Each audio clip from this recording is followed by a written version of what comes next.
soft spoken. The second case, the disappearance of Gioma Gray.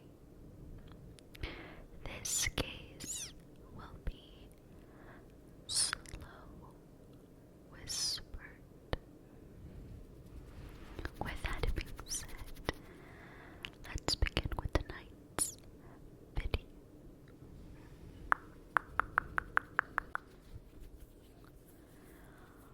On August 30th, 2005, around 7:15 a.m., China Arnold and her boyfriend, Terrell Talley, arrived in a rush at Children's Medical Center with their daughter, Paris Talley. The baby had died before they arrived at the hospital, but Arnold and her boyfriend seemed or pretended not to be aware of that reality. Though they both knew they had microwaved baby Paris Talley, they knew it would take a miracle for the baby to survive, but they wanted the doctors and nurses to try bringing back her life. Paris Talley had a temperature of 95 degrees, 0 pulses, and there was no sign of respiration or blood pressure on her. As expected, doctors and nurses at Children's Medical Center worked hard to revive her, but all the medical procedures to revive her failed. They declared her dead after 15 minutes of trying. China Arnold lied that her baby wasn't burned, but she couldn't give logical reasons why the baby had uncommon burns that looked nothing like scalding or the after effects of liquid burns. In battle of the health workers, though there were multiple injuries on her body, the baby's nightgown was completely unsoiled by any form of bodily fluid. Matters surrounding Paris Talley's death would have ended almost as quickly as it had begun, but for the fact that it left doctors and nurses in the dark.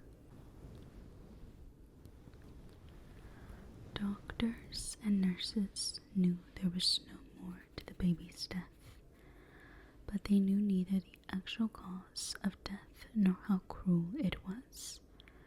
When questioned further about what had happened, China Arnold lied that she arrived home at 2 a.m., tried to feed Paris, and discovered that it could not take in the food. She told health workers that later that night, Paris felt warm when she touched her, so she placed her in her basket and put a fan on her. And in the morning, when Paris wasn't getting any better, she called her boyfriend and they drove down to the hospital for help. On his part, Terrell Talley, China Arnold's boyfriend and the baby's father, burst into a fit of rage and cried, but he never revealed the truth. The couple's lies and pretense were well acted out, but they didn't succeed in fooling the health workers. The couples were later taken to the police station for interrogation. At the police station, they maintained their lies and they almost got away with the infanticide. During the interrogations at the police station, China Arnold and Terrell Talley continued to feign innocence. Their accounts of how the baby died varied, but they were very careful enough not to say anything incriminating. Contrary to what she had said at the hospital, China said she fed Paris at 2:30 a.m., changed her diapers, and later slept off with the baby on her chest. She claimed she couldn't find her baby when she woke up in the morning, but she wasn't worried because she thought Talley had Paris in the bassinet upstairs. Talley claimed he came home between 3 to 4 a.m., slept on the couch next to China, and woke up in the morning to a dead baby. The police knew the baby had been burned, but they aren't quite sure how. At first, searching the couple's home and talking to their neighbors didn't seem to reveal enough relevant details about the supposed mysterious burn on the baby and the tragic death. China Arnold and Terrell Talley were released several days after police investigations failed to clear the dark cloud that enveloped the cause of the baby's death. After their release, the couples left the home. Their relocation would have been buried the case out and out if for not the grave they left behind. Another reason China Arnold and her boyfriend got away at first was that at the time of the initial investigations, the coroner weren't aware that people do actually kill babies by microwaving them. In early 2006, the news about a baby that had been microwaved in Virginia made it to the headlines and refreshed the China Arnold's case. Investigators found patterns that helped crack the case when they compared the Virginia incident and others they had found in news archives with Arnold's. On May 18, 2006, the investigators returned to the couple's home on 415 Hall Avenue, Dayton, Ohio, for a search, hoping to make relevant discoveries that will confirm the validity of the patterns they had observed. Shortly after Arnold's first trial began in February 2008, Talley said his son had told him that he pulled Paris' lifeless body out of the microwave after a neighbor's boy had put her inside, and the judge declared a mistrial. During the second trial, the mother of the child, said to have placed the baby in the microwave, testified that her significant other was not at the housing complex when Paris died, and China was convicted of aggravated murder and sentenced to life in prison without the possibility of parole on September 8, 2008. She was incarcerated at the Dayton Correctional Institution.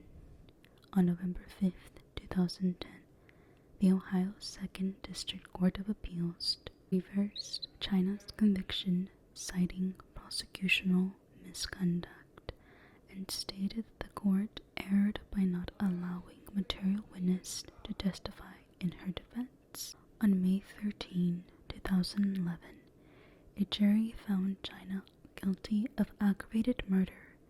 Her attorney had argued that the evidence pointed as much to Talley as it did to her, but failed to convince the jury. On May 20th, China was again sentenced to life in prison without parole, with both the jury and judge rejecting the death penalty option. Her attorney said they would appeal the decision.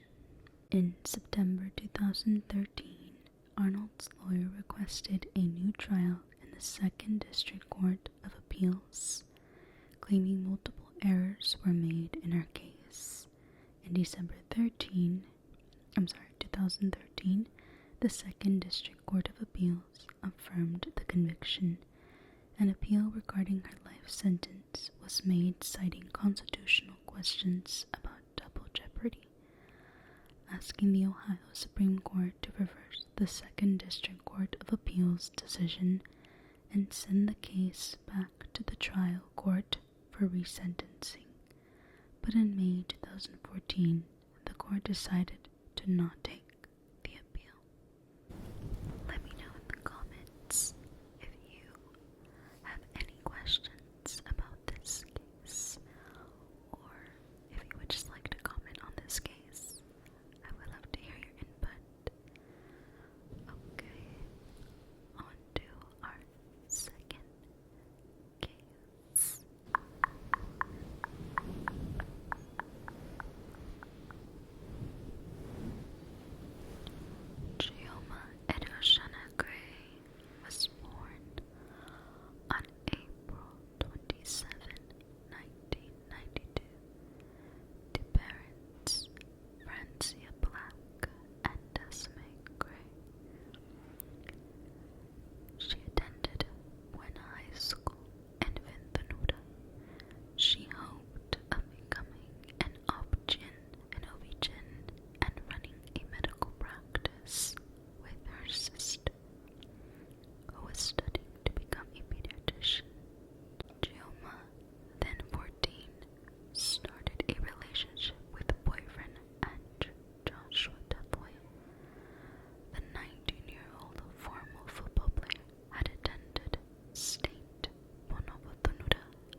was dropped by her father and brother at Buena High School. When her mother arrived at the school to pick her up at 3 p.m., Gray was nowhere to be found.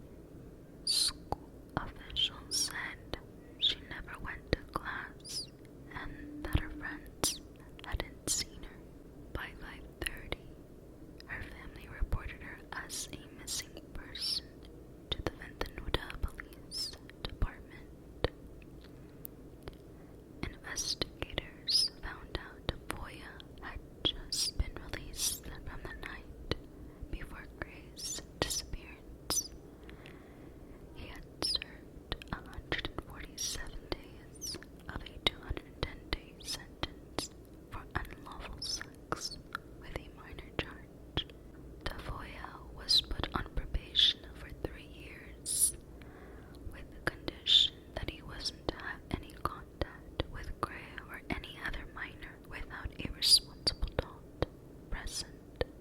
Police received a report that a 2008 white Acura with the California license plate 68XX928 was missing from a car lot in Ventanilla. Tafoya worked at a car lot as a car washer and was last seen driving that car earlier that morning. On the day of Gianna Gray's disappearance, a security camera at Buena High School captured a vehicle matching the stolen vehicle's description. Pulling up at the school, the stolen car license plate number was later screened passing the Mexico border at around 1:20 p.m.